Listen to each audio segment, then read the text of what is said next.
Welcome, ladies and gentlemen, to another edition of the DFO DFS Report. Welcome to the new channel, DFO Fantasy and Betting. Hopefully, everybody made it over to the new channel. I'm sure it'll take some time. Unfortunately, we didn't have any time to warn everybody about this upcoming change because we were unable to go live on Wednesday, and then there was no slate on Thursday. But before we get into tonight's or today's slate, I guess we'll race through it. I just want to give a couple of updates here, like this slate, this show, these charts, there's going to be some errors. It's just going to happen. We had no morning skates for any of these teams. Basically, none of these teams practiced yesterday. So there's not really any lines. There's not really any goalie information. We're hoping that around 1 o'clock, when teams start to get to the rink and meet with the media, our guy Beebs is going to pop in the chat and hopefully have some updates. We came live a little bit later because Columbus actually announced one of their updates, and I had to change the charts because it was, Igor Chinikov out, Cole Sillinger in. It was something that needed to be changed. So, just keep in mind, there's going to be a lot of changes. I would not advise 20 maxing this slate or building a shitload of lineups because there's just so much uncertainty and you're going to be just scrambling. So just keep that in mind. Bobrovsky starts, Anton Lindell in, Gadjevich out.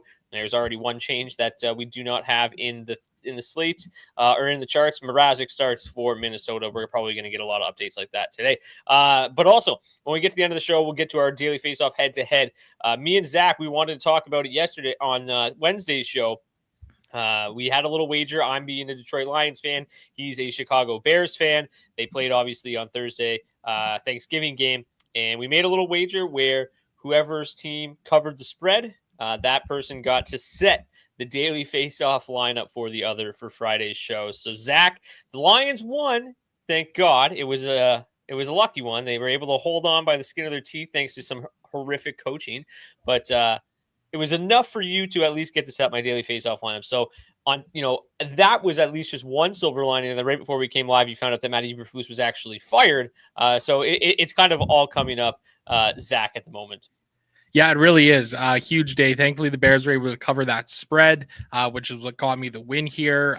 Almost had a W too, except Matt Eberflus is terrible at his job, and it cost him his job. First time in the Chicago Bears 100+ year history, they fired a coach in season, and I couldn't think of anybody more deserving. So pretty excited about the Bears moving on from him. And for some reason, I'm kind of excited about this slate because of how chaotic it's going to be. It's going to be a shit show. It feels like it's going to be an absolute mess, and I'm totally here for it. Well, let's get into it. Again, not really any goalies confirmed to talk about, but we will do our best here. Elvis Merzlikins is confirmed to start against the Blue Jackets, projecting to see Dustin Wolf for the Calgary Flames. UC Saros is projected to get the start for the Predators up against projected Andrei Vasilevsky. It's worth noting that the Lightning called up a goaltender this morning. Matt Tompkins, unclear whether it's related to Vasilevsky or whether it's related to Jonas Johansson. So again, just to add to the uncertainty of this slate. Logan Thompson projected to get the start for Washington up against Ilya Sorokin, projected to get the start for the Islanders. Spencer Martin confirmed to start for the Hurricanes. It'll be Sergei Bobrovsky, as Beebs mentioned, for the Panthers. The Red Wings projected to go with Cam Talbot up against projected Jacob Markstrom. Projected Ukko-Pekka Luukkonen projected to go up against Kevin Lankinen. And then we've got Lucas Osal projected to go up against Eric Portillo. We actually have some information about Portillo. The main beat from the Kings did say that it looks like it's going to be his NHL debut today, so look for that. He's, I think, the most expensive or highest owned goalie on the slate or something like that. We'll get to it in a second. Vitek Vanacek is confirmed to get the start for the Kraken, back-to-back for the Sharks, for the Kraken. We're projecting to see Philip Grubauer, could definitely be Joey Decords back-to-back for them. So one way to look at it. There's a 3-game slate tonight, which there will not be charts for. You're kind of going to be on your own for that one. I had to pick a slate. We picked the 3 p.m. main slate. Lane slate, you're kind of on your own there. Apologies for that. So yeah, let's get into it. There's also an early slate you can play as well. We will not be breaking that one down though. So let's get into today's main slate. Starts at 3 p.m. Eastern. We've got Columbus and we've got the Flames, basically a toss-up game, -108 for the Blue Jackets, -102 for the Flames. In terms of the matchups for this game, looks pretty solid on both sides, top 6 in a pretty good spot here for the Blue Jackets. They were absolutely massive chalk the last slate that we played, and they faltered pretty heavily. Decent matchups across the board for the Flames, mostly the top line looking for the best matchup there. The offensive metrics here for Calgary's new look lines have not been very good, but I specifically have interest in Calgary 2. Now, this is a new look Calgary 2 that you've went to a lot this year, but they've looked even better with Igor Sharangovich, who's just been on a bit of a heater himself as of late. Michael Backlund, Matt Coronado, they've been playing well as well. And you just get a tremendous floor from these guys right now at a very, very reasonable price. So they don't have the best matchup score of all time. They don't have the best line stats of all time. But I do think that Calgary 2 is an interesting play if I can sort by this game. That would be super helpful. There we go. So they grade out 21st, but they're projected to see a decent chunk of ownership tonight at 8.8%. But Sharon Govich, 10%, 4,100. He's been great. Backlund, 4,600, 8%. And Coronado been great as well, 7.4%, $3,400. 12,100 to full stack, despite not having a great matchup score and a great underlying metrics. This looks like a line that's in a pretty good spot tonight, given how good their floor is at this price. Yeah, absolutely. And the public is all over them here. They're projecting as the third highest owned line on the slate, which is really interesting to see. Sharon Govich has been absolutely awesome this year. He's coming in at $4,100 on DraftKings right now. Just firing a shitload of shots, 10.1 shots on goal per hour. Backlund, you always know what you get from him. You get a little bit of volume, you get a little bit of production. And Matt Coronado, I mean, he's been quietly having a great season for the Calgary Flames. 8.3 shots on goal per hour. He's scoring 2.1 points per hour. His goals numbers are great, though. 1.3 goals per hour of ice time up against 1.1 expected goals per hour. So he's very productive. He's getting a lot of quality looks and he's capitalizing on them. I really like the look of this second line for the Calgary Flames. And you know what, Brock? I've got some interest in this top line as well. Especially Connor Zary at $3,800. We talk about how difficult it is to find cheap centers that are in good spots, and it feels like a good spot for the Flames here as a whole. They grade out with a better matchup score of any of the Calgary lines. Their line stat numbers are a little bit stronger than that of Calgary 2. Of course, this is probably just due to the sample size that we're dealing with for this new look Calgary 2, but I think the Flames are in a really great spot here. The public seems to agree. There is some ownership coming in on this third line of Calgary as well. Martin Pospisil, Kadri, and Kuzmenko. For me, though, I like the look of this top six a little bit more than I like the look of this third line this afternoon. Yeah, it's interesting because there's, of all the games on this slate, this one kind of looks like it has the most likelihood of being pretty high scoring. The rest of these games look relatively low scoring. So if you can find the one game that might pop off, you could be in good shape. It is worth mentioning that Coronado, Sharon Govich, and Backlund, their underlying metrics are actually way better than the charts suggest they are, but because the sample is so small, I just don't use it. So this is taking quite a bit of last year and into account, and their numbers this year have been really, really good. 3.5 expected goals, 4 per 60, 31.8 scoring chances, 4 per 60. Again, just in a 50-minute sample, so a little bit too small for kind of my threshold for the charts. So the charts are maybe a touch misleading with how well this Calgary 2 line has played. And like the matchup, like we said, isn't fantastic. That is not the right. There we go. So they're going to see a lot of the second line here for Columbus, a decent chunk of the first line as well. But the second line for Columbus, I mean, they're not terrible defensively, but they have given up 4.9 goals against per 60. So it's not the worst matchup in the world. Talked about Sharon Govich. He's averaging like close to 4 shots per game in his last 11 games. He's on a 4-game point streak. Coronado has been really good too. Like his shot volume, he only had 1 shot on goal in his last game, but prior to that, he's been really, really strong. 20 shots in his last 7 games. So there's a really good floor at this line. The underlying metrics are strong. I'm going to be joining the public on them. I'm going to try to probably be overweight because, like I said, like if you look at this slate as a whole, I mean, Nashville, Tampa, we'll see. It definitely could be high scoring, but Washington, Islanders, the Islanders pretty low event. The Capitals, obviously, no Ovechkin, haven't been quite as dominant lately. Carolina, Florida, that one obviously has the opportunity to become a track meet, but you never know with these two teams. It's kind of one way or the other. Detroit, New Jersey, probably fairly low scoring. Buffalo, Vancouver, probably pretty low scoring. And LA, probably fairly low scoring. San Jose, Seattle. Like, there's not a lot of really high event, high scoring games on the slate. And Columbus and Calgary looks like one of the ones that it actually could be pretty up tempo. So I am interested here. It's obviously an emotional game for both of these teams as well. So they're going to be honoring Johnny Gaudreau. It's going to be a fun one to watch today. Let's talk about Columbus, though. Obviously, this is a team that, their coach actually just came out and said, like, we wish we could be better defensively, but at least the offense is still humming. The matchups here for the top 6 are really good. The underlying metrics for the top line just continue to be unbelievable. They were massive chalk the other day. They're going to be chalky again tonight, but not the highest on line on the slate like they were the other night. 14,400. The price is still extremely affordable.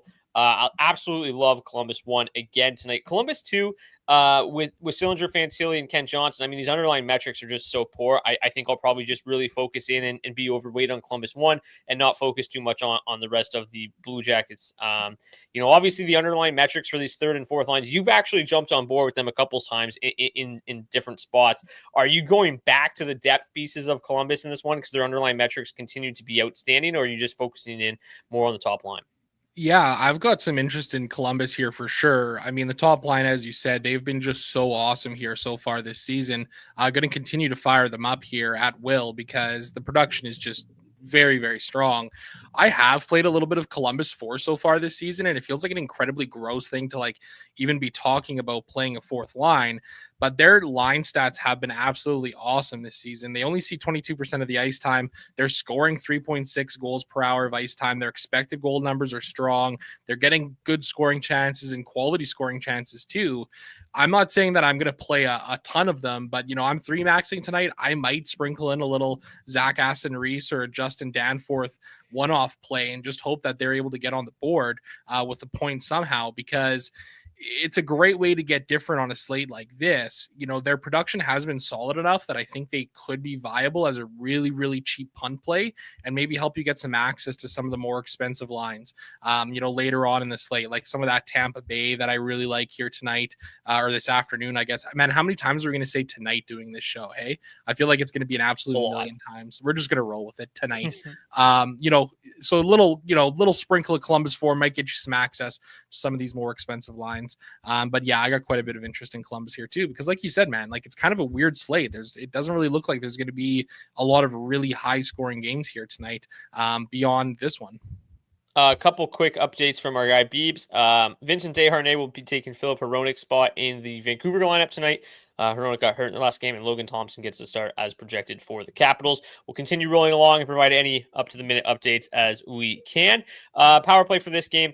Third best power play advantage of the slate for the Calgary Flames, and the worst power play advantage on the slate for the Blue Jackets. The Flames have been quite good on the penalty kill so far this season, ranking 8th in their last 10 games.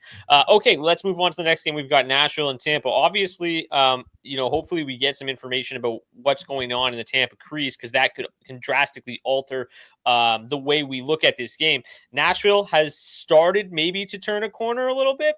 We talked about it, like we want to be early on them. The offense has been a little bit better lately. 5 goals against Vancouver, followed up by a shutout against Seattle, but then they scored 4-2 and 2. I mean, this is groundbreaking stuff for the Predators. They're actually scoring some goals, but overall, still probably a team that I'm staying away from unless Johansson gets the start this afternoon. But the matchups for this game are pretty good for the Nashville side of things. So if you want to be early and you want to get into the Predator side of things in this game, the matchups are solid. The top line specifically is going to see a lot of that Nikita Kucherov line, which, as we know, is very, very good offensively, but they play very high event, very high tempo hockey.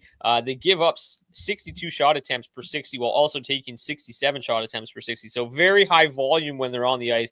Could be a back and forth matchup a little bit there, because this is obviously a Nashville one line that's been pretty good. The Predators as a whole they've been extremely snake bitten, and they are going to get off the schneid eventually. And if anyone's going to do it, it's going to be this top line. 3.1 expected goals for per 60 to just 1.7 actual goals for is pretty unfortunate. But the good thing about the struggles is that it has afforded us, I guess, the luxury of playing them at a very, very reasonable price, $15,800. Forsberg really the only one that's expensive on that line. They are seeing a decent chunk of ownership tonight. I would imagine that will go up, especially if there's any news about Vasilevsky or any changes in the Lightning crease. Hopefully for our sake, it is Vasilevsky, and because we're probably not playing too much Nashville. I mean, I can only really speak for myself here. We've obviously got Steven Stamkos going up against his former team. The second line looked okay the other night. They're drawing a decent amount of ownership. They're super, super cheap. You've got Marchessault and Stamkos both on that top power play unit. That top power play unit, though, grades out 10th tonight. So not really a whole lot there. I'm still a lot more interested in the Tampa Bay side of things tonight. The matchups aren't great, but these two lines, the top line and the second line, have just been absolutely humming lately. Cirelli and Hagel, I went back to them on Wednesday. I didn't really work out, but still a line that I'm quite interested in. especially while they're projected at least to continue to roll with 7 defensemen. It's afforded them the luxury of having Nikita Kucherov and Jake Gensel double shift on their wing, and their underlying metrics have just been unbelievable. What are your thoughts on this one? And quick question. Do you think that Braden Point can maintain his 40% shooting percentage this season? Yeah, I'm going to say he can. I think he's going to be the first player in NHL history to finish the year with a 40% or greater shooting percentage. It's kind of wild, eh? Like he's not shooting the puck at all, but it's like every time he takes a shot, it's going in. Haven't really seen this. Even when he doesn't take a shot, it goes in. Sometimes the other goalie just puts it in for him. He's that hot. I mean, that's pretty unbelievable. Scoring a goal without having to take a shot is something that seems to only happen to Braden Point right now. I think it's a really interesting spot here for the Tampa Bay Lightning. I've got quite a bit of interest in them, and the field does too. They're projected to see, the top line is projected to see rather 11% ownership. This second line is where I really have most of my interest in this game as a whole here. Anthony Cirelli and Brandon Hagel. I mean, these guys have been absolutely awesome on the ice. Together, they're grading out as the best line offensively for the Tampa Bay Lightning right now. 4.6 goals for per hour against 3.3 expected. A little bit high, but man, they're just getting so many quality looks. 17.7 high danger chances per hour. I mean, that's an incredibly great rate there. I think there's some really interesting ways to build around this Tampa Bay side, and I'll show it off in my DFO lineup a little bit later, where I actually have a mini stack of Brandon Hagel and Nikita Kucherov. Over the last 5 games played, they've played about 35 minutes of ice time, so about 7 minutes per game at 5-on-5. They also correlate on the top power play unit there, so it's a little bit of a way to kind of get yourself different. Not that I don't really think you need a whole lot to get different on this slate, given where, a lot of the ownership is kind of projecting right now, but I think it's an interesting way to kind of attack this game as a whole here. The Nashville side of things, I mean, it's pretty gross over there, right? I think if there's a change in goaltending, like if Vasilevsky isn't getting the start, then I'll probably jump in on some of this Nashville side of things. Obviously, their top line is probably the line to target, but this second line of Steven Stamkos, Tommy Novak, and Jonathan Marchessault, on paper, at least, I really like the look of this. I mean, we've played Tommy Novak in Nashville 3 spots here in the past. Jonathan Marchessault, he's obviously not producing a whole lot of offense right now, but he's giving a pretty solid floor because he's taking 11 shots on goal per hour of ice time. That's the same amount as Philip Forsberg is. So when you can get that volume, it's definitely a nice thing. It's pretty interesting to see that there's, a fair amount of ownership coming in on this Nashville side of things. 8.4% for the top line, 6.8 for the second line. I just don't know if it's that great of a spot to be getting to if Vasilevsky is getting the start today. Yeah, it's just they've been struggling so much, and they continue to see ownership. I'm assuming that it's just price related more than anything, because like they do obviously, like, regression seems like it should set in eventually, and they're so cheap. If you get it right, you can absolutely smash. But the matchup here for Nashville too, there's really no hard matching from Nashville, so it's hard to really break down the matchups. But the underlying metrics are not good. Even the fact that they've scored 1.0 goals for per 60, like it's not like they've been super great at generating chances together. So there's a lot of talent on that line. I feel like eventually it'll probably start to click. It just hasn't really yet. So I'm still probably staying away. I'm more interested in targeting them when they're low owned than kind of playing a somewhat chalky spot. Again, the ownership is very spread out today, so there's not really any massive chalky spots. But like Nashville, just feels like if they're seeing any ownership, I'm probably just out on that entirely. So in terms of the power play, like I said, they are the 10th ranked power play advantage tonight. The Lightning are the 6th best power play advantage of the night. They are projected to see the second highest expected power plays tonight. The Predators take 3.3 penalties or time shorthanded per game. The Lightning have been really, really good on the PP. 5th best coming up against the 9th ranked penalty kill. Next game, we've got Washington and the New York Islanders. I mean, I said the Capitals haven't been quite as good without Ovechkin, and it's obviously a little bit true, but they've still been pretty solid. Scored 5 against Tampa the other night, 1 even though Charlie Lindgren sniped on his own net. They beat the Panthers 4-1 prior to that. So like they've still had some strong offensive outings. The Islanders, obviously a team that, is probably not really looking to get into a track meet in this one, but it still projects with pretty high pace. The matchups for the top 2 lines of the Capitals are still quite good.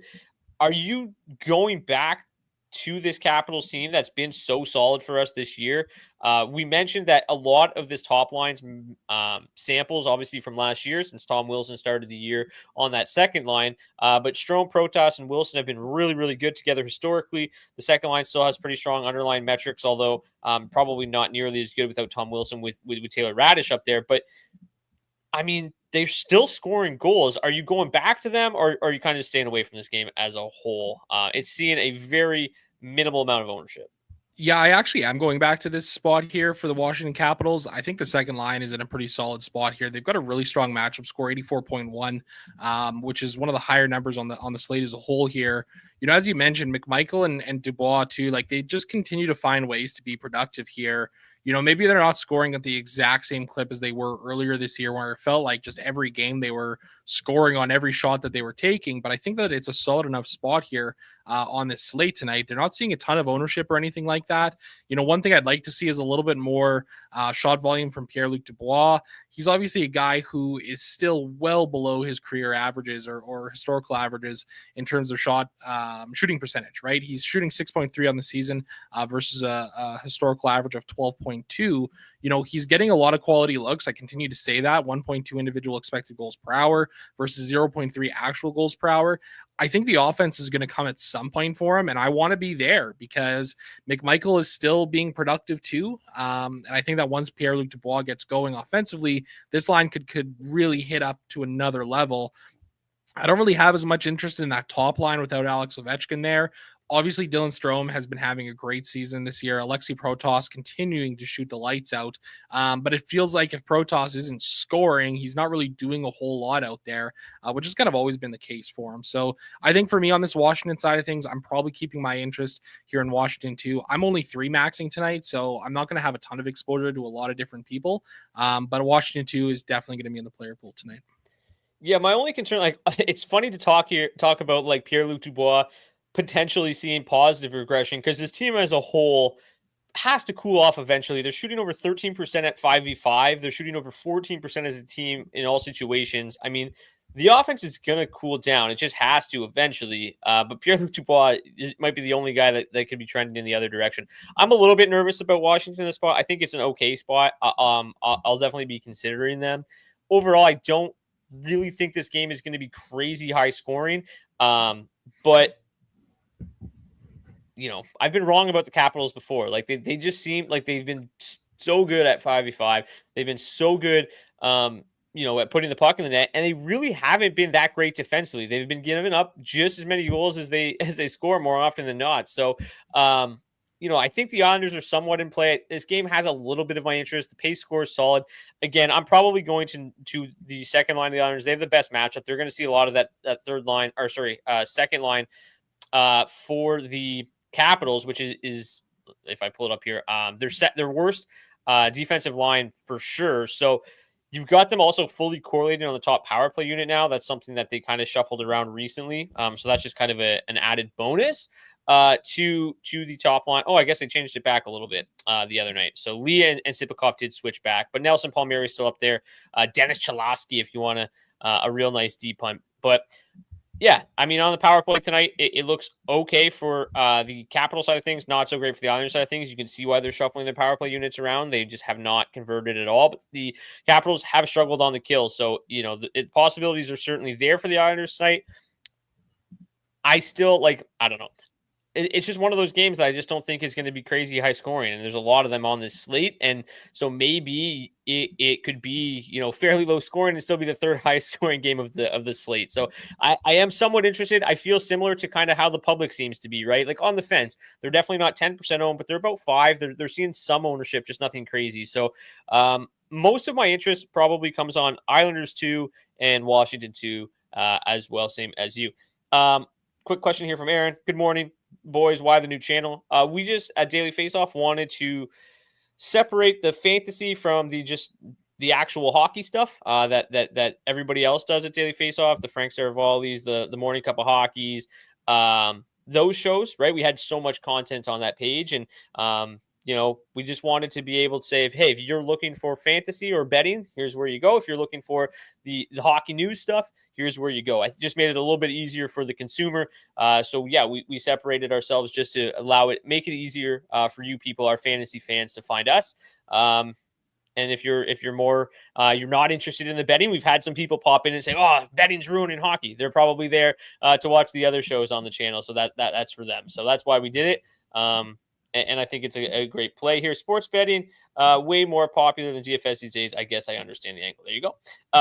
Okay, let's move on to game number 4. The Hurricanes and the Panthers. So Anton Lundell is back. That's going to change these charts a little bit. They're going to be a little bit off right now, but matchups in this game are probably going to be relatively similar. Both, it doesn't really matter Anton Lundell being in the game or not.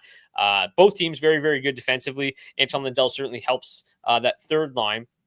But it shouldn't really matter that much. You're going to see Carolina too with a great matchup score here because they are going to face Anton Lundell's line a lot. That Lundell line, the defensive metrics aren't very good without him. With him, they will look much better. I will pull them up while you chat about this one, Zach. But when these two teams get together, I just really never know what's going to happen because they're both so good offensively, as you can see on the charts, and they're both so good defensively, as you can see on the charts. So it's like, which side of the coin wins this battle? And it's very difficult to predict. That being said, with Spencer Martin getting the start, you have to probably have a little bit of interest in this Florida side. Yeah, absolutely. If you take a look at the last 5 games, or the last 6 games rather, between these two teams, the under 6.5 is hitting 4 of them.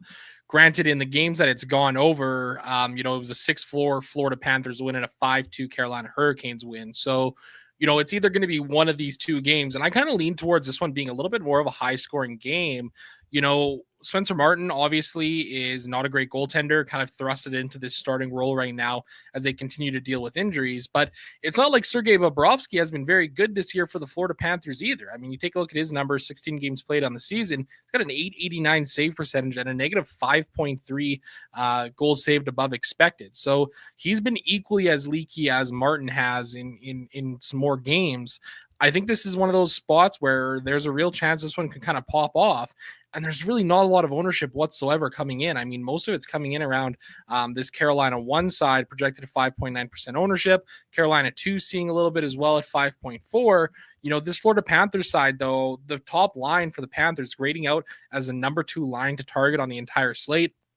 Alexander Barkov, Sam Reinhart, and Evan Rodriguez, they don't grade out well from a matchup score, but when you look at those offensive numbers, I mean, they have been pretty solid so far this season. They're generating a lot of shot attempts. They're scoring a lot of goals. They're getting quality chances, and they're managing to kind of choke out other teams as well with some solid defensive numbers. So I think this is a pretty interesting game. I don't entirely know at this point where I'm going to kind of go from here and how I'm going to attack it, but I do have interest in this game. Florida 2, they have been still productive so far this season. They're still finding a way to kind of generate offense, but it's not like they're getting a lot of quality looks and a lot of high danger chances either. So I think if I'm sticking on this Florida side, I might be playing Florida 1 here tonight, which is kind of the opposite of what I usually do. I'm usually on this second line of the Panthers. The Carolina Hurricanes, they also seem to be in an interesting spot. Seth Jarvis back from injury. He's up on that top line with Aho and Roslovic. And the second line, I mean, Jack Drury, Martin Netchas, and Andrei Svechnikov, they have been really solid so far as well, too. So it's a pretty interesting game when you kind of look at it. And I think it's one that could be a bit more of a high scoring affair tonight.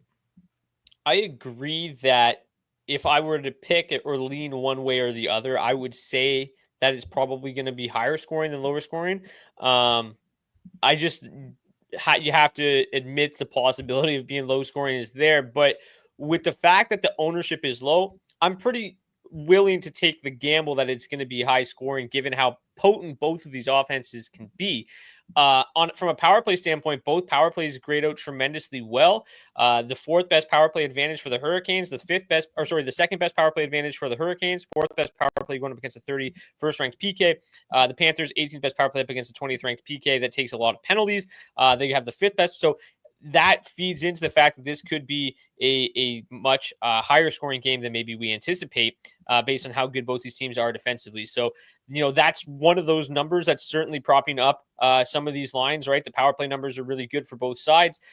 Florida 1, obviously great at 5v5. Yeah, like the second line, man, like I said that the Lundell line would be better defensively with Lundell, and it is the case. Like the actual expected goals against numbers, the scoring chance against numbers are actually very similar. They've just done a better job keeping the puck out of the net with him on the ice. Just where did it go? 2.3 goals against per 60 instead of 3. So that would make Carolina 2's matchup not look quite as good, but still decent. And that line's really interesting. Like Martin Necas just continues to be unbelievable. And if you can full stack his line at 17,700, it feels pretty good. That salary relief you get from Jack Drury is really, really nice. Svechnikov, obviously a beast in his own right as well.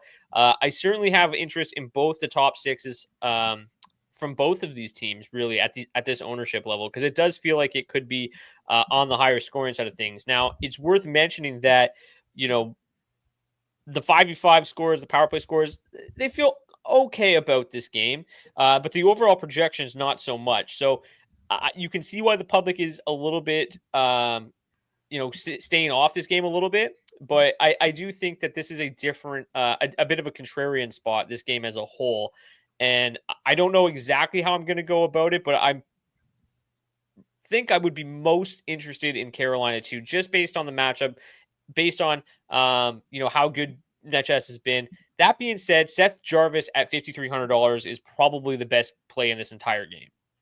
Yeah, I agree. I mean, it's such a great price tag for him, right? He's averaging 12.5 DraftKings points per game so far this season. He's got solid shot volume, taking 9 shots on goal per hour, 1.3 individual expected goals per hour versus 1.3 individual or actual goals per hour. So he's scoring at a really solid clip right now. He does feel like a great play on this slate.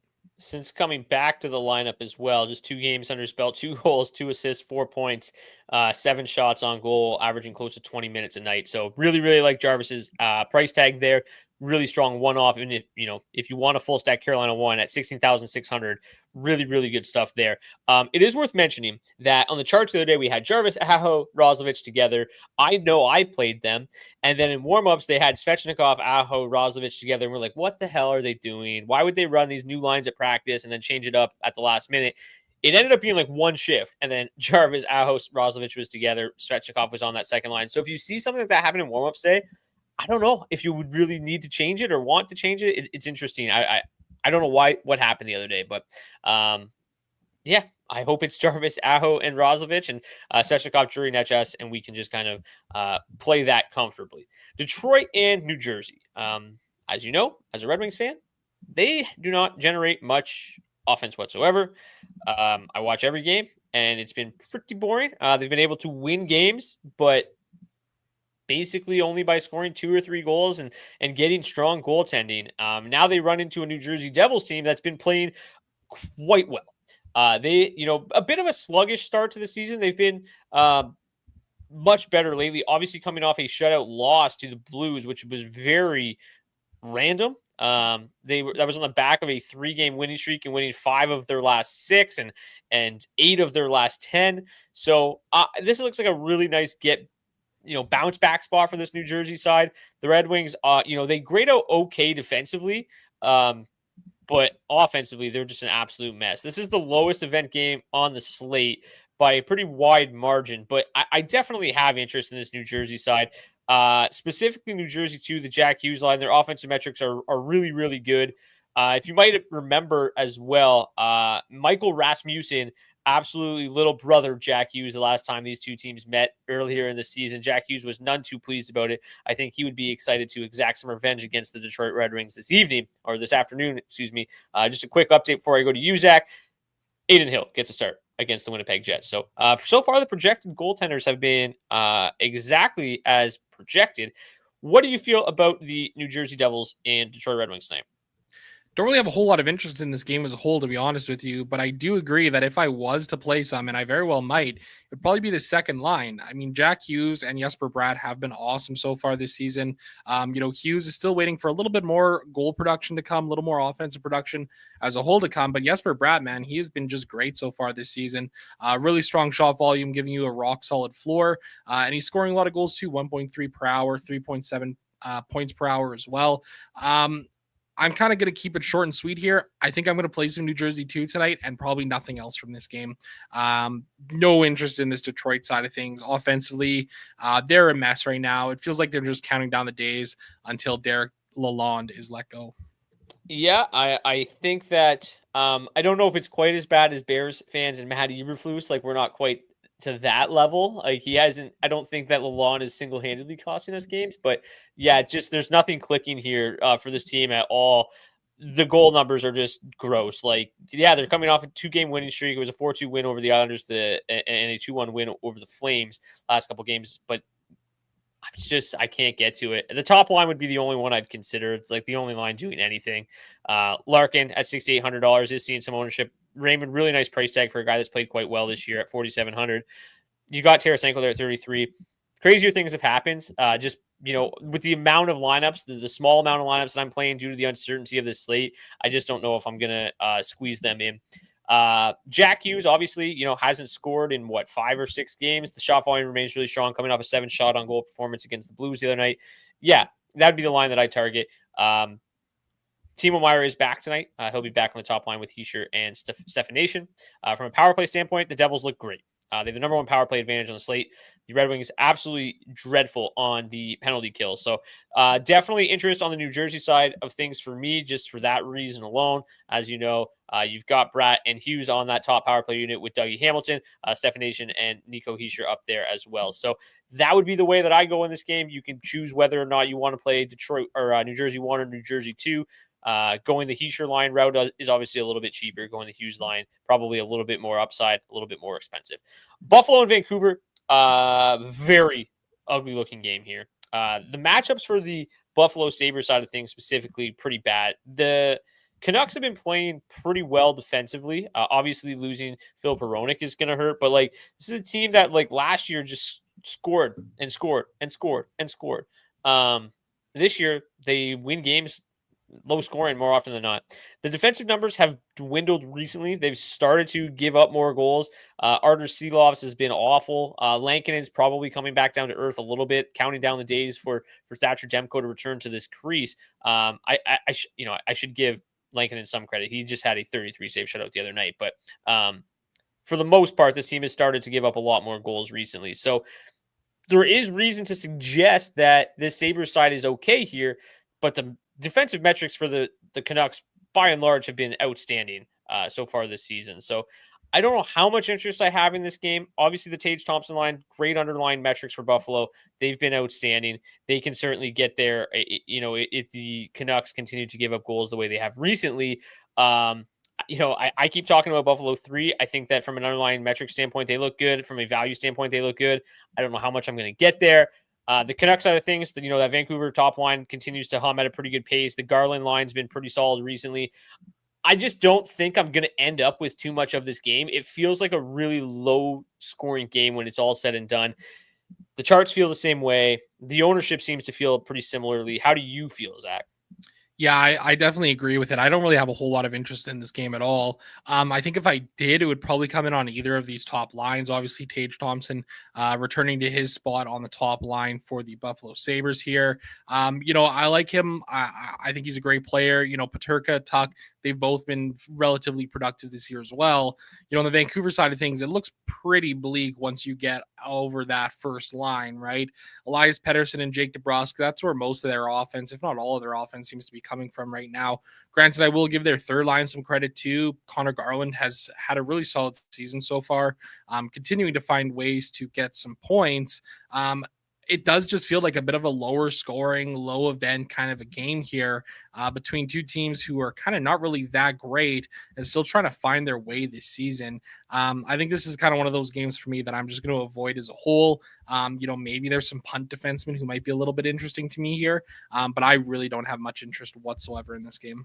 It's worth mentioning from a Vancouver Canucks standpoint, they have the 8th lowest expected goals against at 5v5 over their last 10 games, but they've given up the fifth most goals against. So they've been playing well defensively, just not getting the goaltending during that time. They've got the 6th worst save percentage at 5v5 at 891. So outside of that really good performance from Lankin a couple nights ago against the Bruins, who suck offensively, it's been just some poor goaltending for the most part. From a power play standpoint in this game, pretty bleak again on both sides. The Sabres penalty kills have been unbelievable lately, ranking number 1 over the last 10 games up against the Canucks, who've been solid on the power play, but overall 13th best power play advantage for Vancouver's power play. And then the 9th best advantage for the Sabres, 17th best power play up against 21st ranked PK. Again, pretty just looks like a pretty low scoring game that I'm not going to have a whole lot of exposure to. Okay, the Ducks and the Kings. Now, we talk about the Kings a lot being a team that's very difficult to kind of forecast and project where the offense is coming from. They've shuffled their lines recently, and their underlying metrics are insane. So it's going to be really difficult to stay off of LA in this slate, I think, for me. When you look at the ownership in this game, it's pretty minimal. And the charts love LA tonight. The matchups here are really good for the entire top 9. Then you get to the underlying numbers. I mean, they're just insane. You've got the second line, which I'll just pull up their lines. It'll be way easier. Fiala, Deneau was moved back up to that line. He was bumped down to the 4th line to start the game. He found his way back. Fiala, Deneau, Laferriere. Obviously a line that looks pretty solid. You've got Fiala and Laferriere on the top power play unit. Third line of Moore, Byfield, Deneau. If I had to pick, like obviously Warren Fogle up on the top power or the top line looks fine as well. Like all 3 of these lines look reasonable. It's just we're back to the same old thing where it's like which one of them is going to go off? Is it going to be 1 goal from each? It's not going to matter. But the underlying metrics, man, like I really like the looks of LA2 and LA3 just from a pure value perspective, and their ownership's extremely low. Fiala's been disappointing this year, $5,700. Him and Laferriere together as a mini stack on that top power play unit as well is a spot that I think I'm going to start some of my lineups. And then you look at this third line, Moore and Byfield as a mini stack, very, very cheap if you want to go that route too. So these 2 lines specifically look interesting to me. If you want to go to the top line, which grades out the best, Warren Fogle at 3,400 seems like a great one-off. If you want to full stack that line, that's fine too. I don't like playing Anze Kopitar, which damn you for putting him in my daily face-off lineup today. At $6,400, he just does not have nearly enough floor to pay off that price tag on most nights. But Adrian Kempe has been great at 6,900. I just have a lot of interest on this LA side, and there's not a whole lot of ownership coming in whatsoever. Yeah, and I think a big reason for that is that the public is really liking Lucas Dostal here tonight, projecting for around 10% ownership, which is pretty interesting to see because, he's had some success against the Kings in the past. He's only got a 1-3 record, 929 save percentage and 2.53 goals against average in the 4 games played that he's gone up against them. So he's done a really good job of kind of shutting down the LA Kings, but it's kind of weird with these Kings, right? Because it's like, who do you play here? Because you can make arguments for all 3 of these top 9 lines to be worth a play. I mean, Warren Fogle, you're getting Souther Relief on the top line, who's projected to see, 29% of the ice time for the Kings tonight. You take a look at the second line, Alex Laferriere, Philip Deneau, Kevin Fiala. I mean, these guys have had solid seasons in Fiala and Laferriere. Philip Deneau, we're still kind of waiting for him to kind of get going offensively, but he's still pretty cheap at $3,600 in a really, really great spot here. You take a look at the third line, Trevor Moore and Quinton Byfield. They have 100 matchup score. They've got the best line stats of any of the 3 lines here. The thing is that, Moore and Byfield have not been overly productive whatsoever this season. Trevor Moore, like, where's his shot volume gone? He's only taken 8 shots on goal per hour of ice time. And he was a guy who we were playing a ton in the last couple of years because he was always firing the puck, always live for the shot bonus. I don't really know where to go with this one. I played around with getting a little bit of LA into my DFO head-to-head lineup tonight because it does feel like they're in a great spot, but I actually ended up with none. It's kind of going to be an interesting thing because I definitely want some exposure to this game, specifically the Kings side of things here. Their power play grades out terribly. So it's not like you can really go with a power play stack here for these guys either. I don't know, man. I cannot seem to really figure out where I land.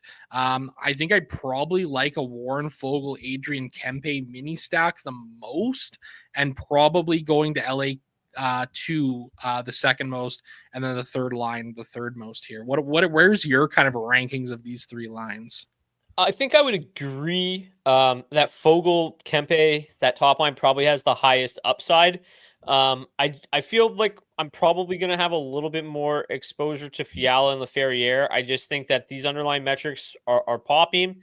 I kind of want to take a shot at that, just given the fact that their ownership is about half of what you're going to get from that top line. I think they're a really nice and interesting get different spot here. The price tag is pretty similar to the top line, obviously, with Fiala at 57 and Laferriere at 49, but the ownership is just not there at all. So I'm interested, and like we've talked about the Ducks being a little bit better lately. More so offensively.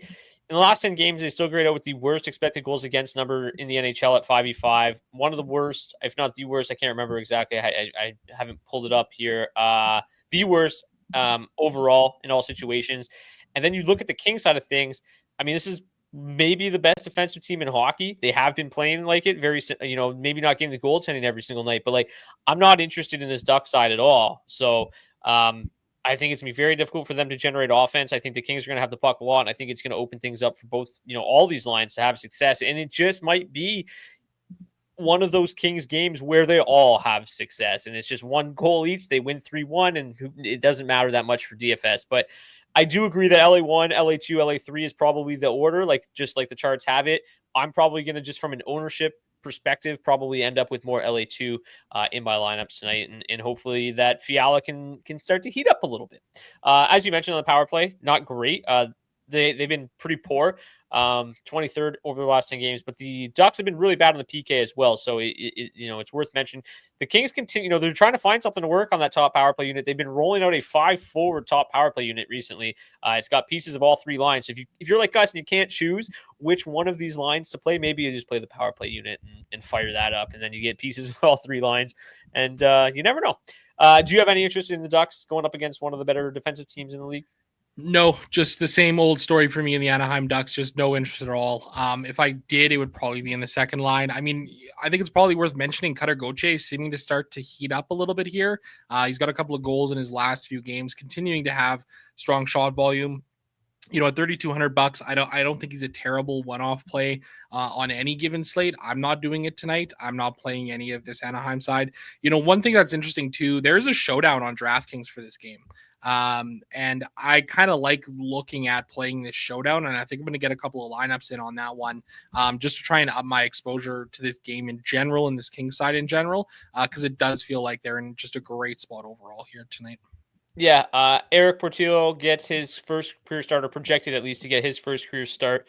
Been pretty good in the AHL. Been pretty good when he was at the University of Michigan as well. The way David Riddick has played at times this year, I don't think it's probably too much of a downgrade, if any. If people want to flock to the Ducks because they've never heard of him, I'll happily just avoid that any ownership that they draw here, because have to imagine the Kings are going to shut things down in front of him in his first career start. Again, if he ends up getting it. Okay, we've got Seattle and San Jose next. It looks like Mikael Granlund could be back for the Sharks this evening. He's a game time decision for them. The thing is that if they do decide, or if he does end up playing, rather, they're going to keep Eklund, Celebrini, and Zetterlund together. Celebrini's really enjoyed a lot of success in the couple games in which Granlund was sidelined. 2 goals and 1 assist against the Kings, 1 goal against the Sens. He has 7 shots on goal in those 2 games. Things are looking much better for Celebrini recently. The underlying metrics still lagging quite a bit. As you can see here, they've been pretty fortunate to produce the way they have in the last couple of games. 3.6 goals, 4 per 60 versus just 2.3 expected. But man, he looks really good. He's got that dog in him. He wins a lot of puck battles. That's a line that we've seen Eklund and Zetterlund have plenty of success with Granlund so far this year. So I won't be surprised if those offensive numbers continue to improve over the course of time. With the matchup tonight, it's pretty solid. They're going to see a strong mix of the top 9 overall of the Kraken. That top 9 of the Kraken, not quite as good defensively as we've seen from them in recent years. So I do think that this San Jose side is in, a pretty interesting spot in this one. The Kraken, obviously, historically very good defensively. As a team so far this season, they've been pretty good defensively. You can see these actual goal numbers are nowhere close to as high as their actual goal or implied goals against. But I still feel like the Sharks are in an okay spot tonight. I just really want Celebrini to keep rolling. I'm very interested in that storyline. I don't know if it's just because I ended up betting him to win the Calder when he got injured and got off to a slow start, and Mishkov's odds just kept increasing. And then I was like, okay, just going to keep adding a little bit to Celebrini. I think he's already moved back up to like plus 400 ish. So hopefully he can keep rolling. But yeah, a little bit of ownership coming in on this side. 10,000 or 10.3%, excuse me, coming in specifically on Celebrini. The line as a whole at 7.7%. Thanks to our friends at rotogrinders.com for that. That's the only line really seeing too much ownership in this game at all. It's also the only line that grades out with anything really in this game. How are you looking at this one? Are you looking at San Jose 1? Are you taking a peek at San Jose 2 if Granlund's in? Because that line with Toffoli, Granlund, Will Smith also looks like a line that could do some damage. Seeing half the ownership of San Jose 1, what are you thinking? Yeah, I got quite a bit of interest in the San Jose side of things. Didn't quite notice that second line until you mentioned them. That's a pretty good shout because, Tyler Toffoli has been solid so far this season. Mikael Granlund continues to impress both of us, really turning it around in terms of his offensive production. I've got a lot of interest in this top line here. William Eklund, Macklin Celebrini, and Fabian Zetterlund. I'm going to have them in my 3 max here. Celebrini has been, as you mentioned, he's been really solid so far. I'm just trying to pull up the numbers since he's in his last 5 games here. 3 goals, 6 points in his last 5 games played, including a 3-point night and a 2-point night in there. It feels like a really solid spot, especially if Philip Grubauer ends up getting the start for the Seattle Kraken. I think that is probably where it's going to be for me. I think I might wait until we get a confirmation on whether or not they're in. And if Grubauer is in, I am going to play some San Jose. If not, I'll probably just fade that line to an LA Kings line. I think that's kind of the way to go to attack this game here. I don't really have a whole lot of interest in the Seattle side of things. I think the Seattle third line is a really interesting kind of pivot option here on this slate. They're seeing absolutely no ownership here, but Oliver Bjorkstrand continues to have great shot volume. I think he's a really solid one-off play tonight at $3,900. And you look at their offensive numbers, they're not really playing a whole lot, only 23% of the ice time, but they're generating a lot of shot attempts. They're obviously scoring above their expected goal numbers, and they have a strong matchup here tonight. I think they're probably the strongest line to target, I think, for me from the Seattle side of things. Yeah, I think the one thing that's worth taking a look at here, obviously, the power play score. The Sharks have the 4th best power play score on the slate, despite having a pretty poor power play overall so far this season. The Kraken have struggled on the PK this year, or not so much this entire season, but just recently they've been awful. 32nd ranked PK. So, the thing with the Sharks is that you kind of have pieces of all 3 lines in the top 6 or top 9. On that top power play unit, which makes it a little bit more difficult. Obviously, Granlund coming back, him and Toffoli together on that top power play unit provides a little bit more love for that second line. And then you got Eklund, Zetterlund on the second power play unit. But yeah, this is an interesting spot, especially if Grubauer gets to start. If Decord starts, I'm probably a little bit cooler on them. Decord's been really, really good. But yeah, I think that this is a line that's going to kind of continue to improve and is probably going to eventually outplay what we see from them here. The matchup is pretty solid, so I'm in. I think that with Vanacek getting the start for the Sharks, this looks like a Seattle side that's probably pretty good as well. I've been a little bit frustrated with Seattle recently because I have been playing them and they've been in some pretty good matchups and they just have not delivered. I think it's difficult to really, similar to a Kings, find out which line's going to be the most productive. And this projects to be one of the highest paced games on the slate. And I want parts of it. It's just where do you go to get that exposure? Like you said, the third line's got the best underlying metrics. I feel like the top line's probably got the best upside. McCann at 6,300 is pretty pricey. Beniers 4,900 and Burakovsky 3,100. That's probably the line that I would go with. I think though still a lot of my interest, or most of my interest, is coming in on the blue line of this Seattle side. Brandon Montour feels like a great play, a great one-off play. Riker Evans, if you want to get a little bit cheaper, is fine. Is McCann viable as a one-off? Yeah, those would be the routes that I would probably go, because I think that Evans and Montour on the blue line are probably the best plays from this Seattle side of things. So it would probably be mini stacks of whoever they correlate with on the power play. So right now that would be, whether it's McCann and Evans or Montour and Sprong or Schwartz or something, or Bjorkstrand, something like that. That would be probably how I would try to get exposure to the Kraken, because it feels like these blue liners have been their most consistent players. So yeah, I like the volume that you get with Montour. He's been really, really solid. Then obviously, Evans has been a really, really nice value play. The price tag is starting to come up a little bit. I'm just trying to pull up Brandon Montour's recent game log here. It's been very productive despite this team not scoring a whole lot of goals. So if you look back to, let's just go since the middle of November, his last 8 games, he has 3 goals, 1 assist, 4 points during that time, but he has 30 shots on goal. And a fairly healthy around 1 block per game as well. So the shot volume has just been insane for Montour. He feels like a really, really solid play. Did I change your mind at all on playing Seattle, or you feel fairly similar still? Yeah, I still feel fairly similar. I love the idea that you got here, though. Like their blue line has been a really solid area to target here. You know, Brandon Montour, 8.6 shots on goal per hour of ice time this season.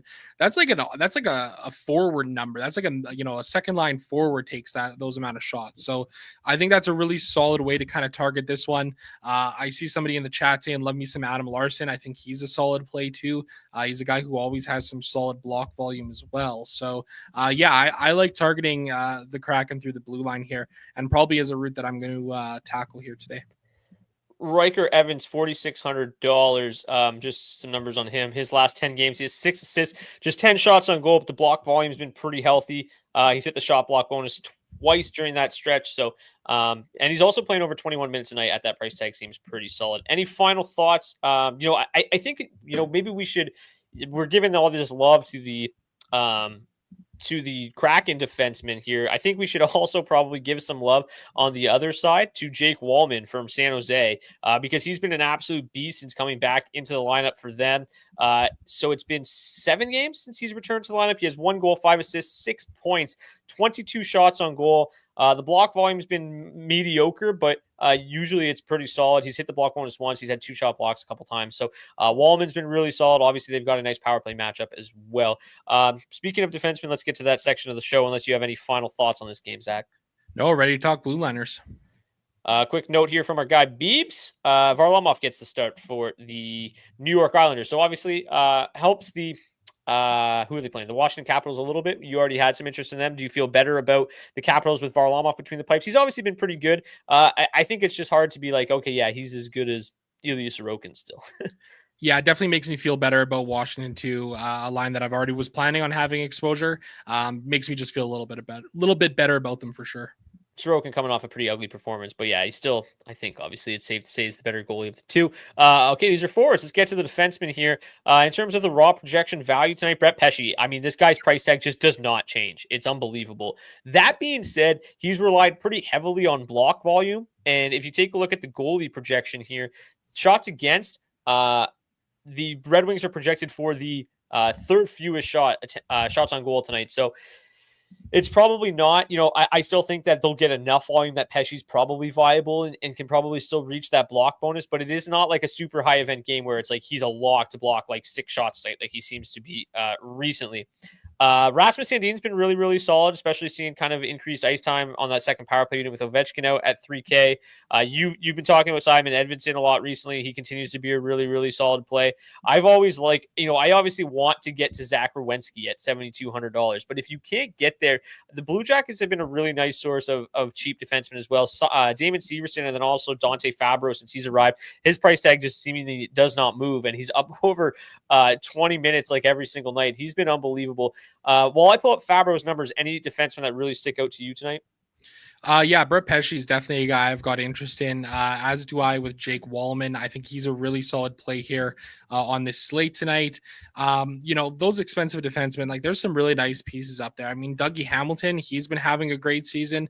You want to talk about shot volume from defensemen, 9.7 shots on goal per hour of ice time this season. That clears the second place Zach Werenski by a whole extra shot on goal per hour. So I think he's a solid play at $6,400. Mackenzie Weegar at 6,300. I like him tonight too. The public is flocking to him pretty heavily as well. Brady Shea continuing to show strong value as a value play. I just cannot seem to really get there with him on a consistent basis. He just does not seem to do anything whenever I end up playing. Punt defenseman here tonight, Radko Gudas, 3,400. My obligatory mention there. Jackson Lacombe too. I think he's a decent play here tonight too. I mean, $3,100, shots blocked per hour of ice time. The Kings seem to be in a great spot to throw a lot of volume the way of the Anaheim Ducks. I like both of those guys here tonight as well. Aaron Ekblad, still $3,600, still on that top power play unit. For the Florida Panthers is a decent show. Just to go back to Dante Fabro, last 5 games since he was bumped up to that top pair, he's averaged 23 minutes and 16 seconds time on ice. He has 2 goals, 1 assist, 3 points in 5 games, averaging close to 2 shots and over 2 blocks per game. So he's been really solid at $2,800.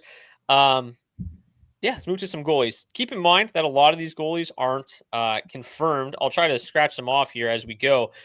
So we know that Varlamov is not starting. Bobrovsky is. Who else do we have confirmed since we've come live? Spencer Martin. I think that's it. Okay, there we go. Oh, Logan Thompson as well. So Spencer Martin grades out as... Never mind. That's backwards. Eric Portillo. First career start projects as the number 1 goalie to target tonight, seeing a 67.6 implied win percentage, the highest on the slate. Logan Thompson projected for the highest ownership overall at $8,000 in a pretty good matchup against the Islanders. I could get on board with that $8,000 price tag. Obviously, Ilya Sorokin is not the one that's getting the start tonight, so let's change that over to Semyon Varlamov, who is $7,400, projected to see the highest shot volume on the slate. Any interest there? Maybe. I don't think so. I think more of my interest again in that game is on that Capitals forward side. You know, as much as we said we were interested in the Flames and we were interested in that potentially being one of the higher scoring games, seeing Elvis Merzlikins at $6,900 against the Calgary Flames is intriguing. Obviously, you know, he's coming off they're coming off a game in which they only scored 1 against the Detroit Red Wings and lost in overtime. You know, he had some really, really strong starts this year. It's been a little bit uglier since. 843 save percentage in his last 3 games, but he's still seen a decent amount of ownership. I wouldn't be shocked if by the end of the day or when the slate starts, he's the highest owned goalie on the slate. Because he's been pretty solid overall, and this matchup isn't one that terrifies me, and it's not a matchup that you typically see a $6,900 goalie. Like, that's like John Gibson versus like the Hurricanes. Yeah, absolutely. I think he's an interesting play for sure. You know, the Flames, they've come down to earth from their early season heater. You know, if they're unable to score, he could be a real slate breaker, projecting for 11.9% ownership right now. I wish you would have put him in my DraftKings lineup. That would have been nice.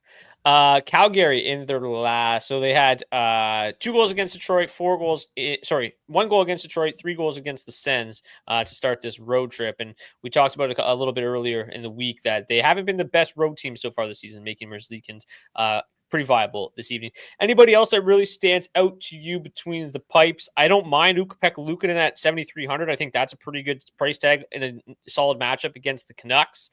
Bobrovsky's going to see a ton of volume. I don't love it, though. Dostal, you mentioned, is going to see a lot of ownership tonight. Are you interested there at all? Yeah, I think there's a reason to have some interest in Dostal. I mean, obviously the volume is a thing that's always there. He's always going to see a shitload of shots anytime he is in the net. For me, my interest for my 3 max, Logan Thompson, Ukko-Pekka Luukkonen, and Dustin Wolf.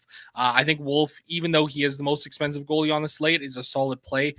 Projecting to see 29 shots against, projected to make 27 saves. I think it's a solid play there. I like the Flames in that game.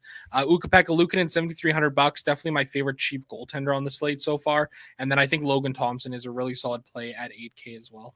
All right, let's get to today's daily face-off, our head-to-head matchup. Now, keep in mind, I did not build this lineup. The Bears covered the 10-point spread yesterday, which means Zach got to build my lineup for me. So, Zach, why don't you start with what you did for me today? Oh, yeah, well, just one quick note. There was one rule that you had to spend within $500 of the $50,000 just so that he couldn't play, like, leave $30,000 on the table with nobody in my lineup. So I had to play players that were playing, had to play players or reach a certain salary threshold. If I win this, oh my God. Oh God, I'll be absolutely horrified if you end up winning it.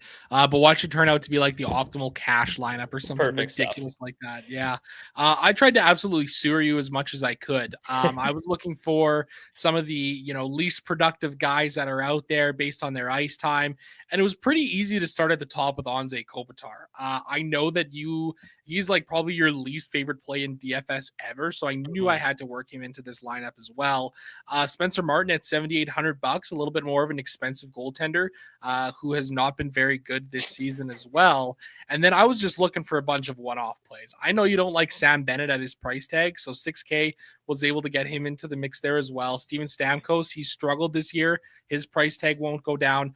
I did do you a solid to get you a Detroit guy in there with Alex DeBrincat, who has also not been overly productive this season, and then was just trying to fill it out with guys who really don't do a whole lot. Brock Besser, JJ Moser, Gustav Forsling, and then Matty Beniers, who can never seem to do much in general and is for some reason still $4,900. Thank you for that lineup, Zach. That is much appreciated. I will take a Detroit Lions Thanksgiving victory over a daily face-off head-to-head victory. So I'll let you have this one, but boy, if I win, you're going to hear about it on Monday. Who did you put in your lineup tonight, Zach? Yeah, one with some significantly better plays than I put into your lineup tonight. As I mentioned earlier, I really like the look of this Tampa Bay mini stack, trying to get different with a little Brandon Hagel and Nikita Kucherov correlation there. Pierre-Luc Dubois and Connor McMichael. I like Washington too here tonight. I think they're in a pretty solid spot on this slate as well. Michael Backlund, Igor Sharangovich, Calgary too. I like them tonight. And then defensively, just trying to find some solid value plays. I mean, Brett Pesce at $2,800. He's still projecting really well for 7.2 points per night. 7.2 points tonight. Holy. Jake Wallman, as we talked about, $5,400 looks really solid. And then Ukko-Pekka Luukkonen at $7,300 for some value as well. There you have it. Just if you're new to the show, just a reminder, I did not build this lineup. As Law points out in the chat, though, Kopitar 12 points in his last games. He's wildly productive. He just doesn't have any floor. So if he doesn't pick up an assist, he just doesn't do much in DraftKings. He just doesn't shoot the puck enough. But yeah, I mean, if I win this on the back of Anze Kopitar, I'll have to do something. Okay, let's get to today's hat trick pick challenge. If you want to participate in today's hat trick pick challenge, do so by commenting your hat trick pick in the comment section of the video on YouTube. If your player scores a hat trick, we'll get you a $25 gift card to Nation Gear, which we've got a Black Friday sale right now, so it would be a perfect time to do that and pick up some DFO swag on the cheap. So Zach, you won the most recent head-to-head. You can make your hat trick pick first. Oh boy, I was not prepared for this whatsoever. I was so caught up in the hype of building a terrible lineup that I forgot. You know what? Let's go with Let's go with Connor McMichael. I like this Washington 2 line here tonight. I think he's in a pretty solid spot at $5,800. He's scoring a lot of goals. He's still taking a lot of shots. Let's see if he can get it done past Semyon Varlamov. I'm gonna go with Macklin Celebrini. Why not? Stay hot, kid. That's going to do it for this edition of the DFO DFS Report. Thank you guys so much for tuning in. Big crowd here for the new channel, so appreciate that. Well, thanks for coming over. Over 960 people watching right now. So if you're watching on YouTube, make sure you smash that like button. And if you haven't already, hit the subscribe button, because we will be going live on this channel every day, Monday through Friday at 4:30 p.m. Eastern moving forward. A couple other quick notes. Thank you to our friends at rotogrinders.com for providing projected ownership for today's show. If you want to get $20 off your first month of RotoGrinders NHL Premium, there's a link in the description of the video on YouTube. You can click and get $20 off there. Take everything you learned from today's show, throw it in their optimizer, and get some perfect lineups. And finally, if you want to join our DFO DFS Discord, which has been growing very rapidly recently, and mostly everybody that joins says, where has this DFO Discord been my whole life? They've been very appreciative. We've had some big takedowns in there recently as well. All the late break slate changing news, the lineup changes, all that, which you're definitely going to want to be in there for this slate, because it's probably going to be a bloodbath. Yeah, join that. There's a link in the description of the video of YouTube as well. That's going to do it for us. Enjoy your weekend. Happy Black Friday. Hope everyone had a wonderful Thanksgiving in the United States. And we'll see you guys back here on Monday. Until then, cheers. Cheers.